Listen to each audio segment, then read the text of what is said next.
Hi, congratulations on the new movie. Thank you. When did you decide, like, I want to pursue film and I want to be a film director?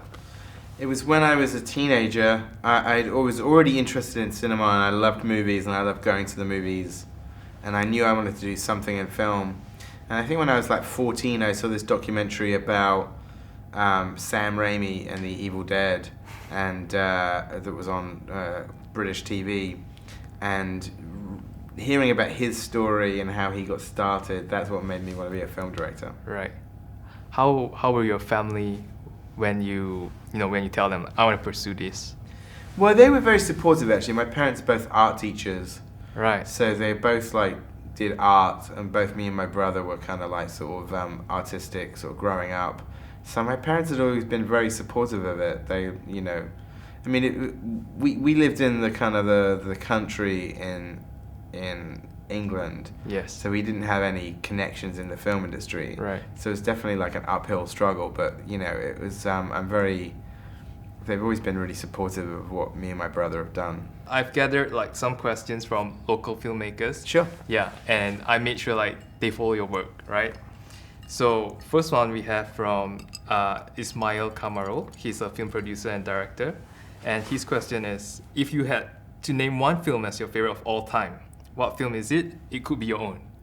Oh, I would never pick my own in that situation.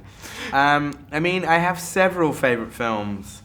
If I think about films that really inspired me when I was young, I think one of the films that I saw when I was probably 10 years old that truly inspired me was John Landis's film, An American Werewolf in London. Right. I saw that when I was 10 and it really blew my mind. So that's one of my favorite movies, and that's something that really inspired me. Next one we have Daryl Tan, a film director as well. He asked, how much improv do you do on set? Almost nothing. I write the script and usually it stays pretty sort of tight to the script. So I don't do a lot of improv at all.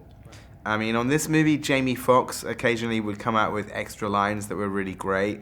And so there's 2 or 3 lines of his which are fantastic that I didn't write, that he improvised on set.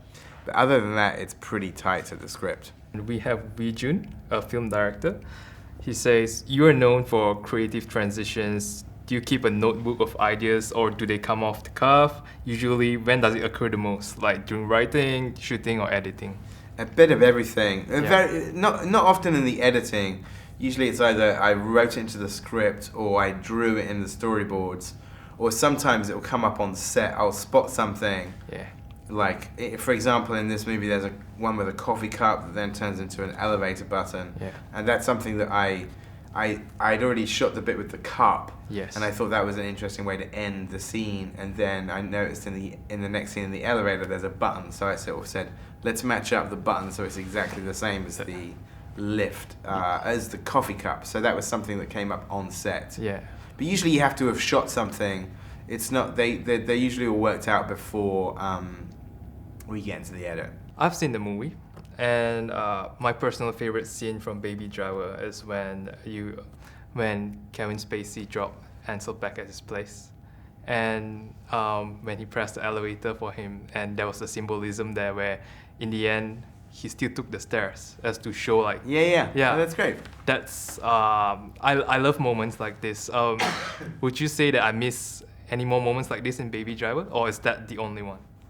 Oh no, there's lots of things like that. I'm impressed that you said that was one of your favorite moments, because I always like that. It's like him rebelling against him. He's not going to do what he's told. Yeah. So he gets the lift for him, but then he still takes the stairs. Yeah. But there's lots of things in Baby Driver like that. So I think hopefully it's a movie that will stand up to more than one watch. Have you seen a YouTube video called How to Do Visual Comedy by Edgar Wright?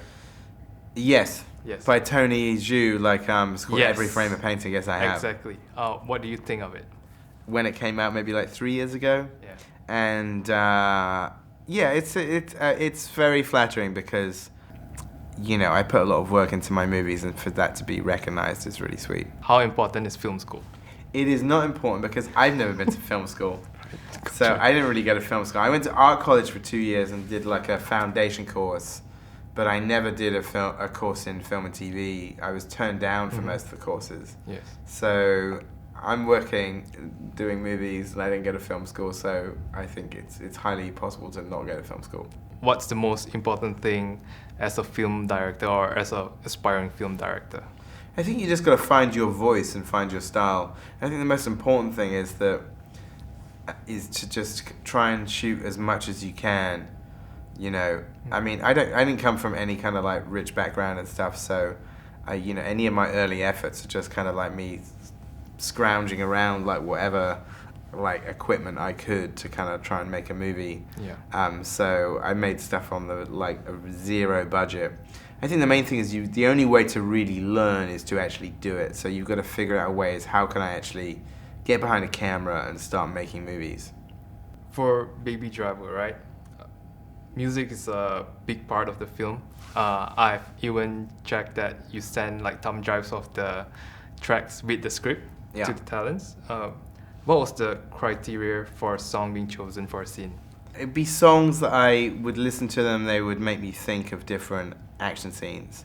So a lot of the action scenes were songs that I would listen to and thinking, this is a great song for this scene, and it would inspire visuals in me. So that would be the case with a lot of the action scenes, and then when I was writing other scenes, I wouldn't really write a scene unless I'd found the right song. Right.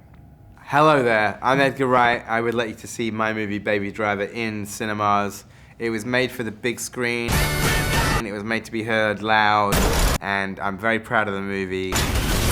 It's like exciting, action-packed, and funny, Tequila, and romantic, Well, aren't you the lucky one? and scary in places. And I think that you'll get an absolute kick out of it. So it would really mean a lot to me if you went to see Baby Driver in cinemas very soon. I'm out of here, baby.